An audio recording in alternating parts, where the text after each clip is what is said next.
আপনার মাঝেও থাইরয়েড ক্যান্সারের সিমটম দেখা যাচ্ছে। ছোটবেলা থেকেই আপনার মাঝে থাইরয়েডের ফল্টি জিনটি ছিল, এখন সেটা ধীরে ধীরে ক্যান্সারে রূপান্তরিত হয়েছে।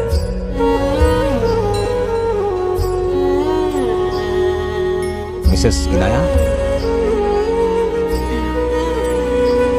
এটা কি কোনো ট্রিটমেন্ট করা সম্ভব না?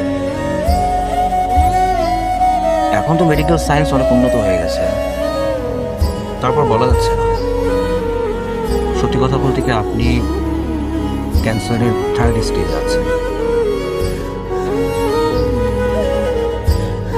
কিছু মেডিসিন লিখে দিচ্ছি,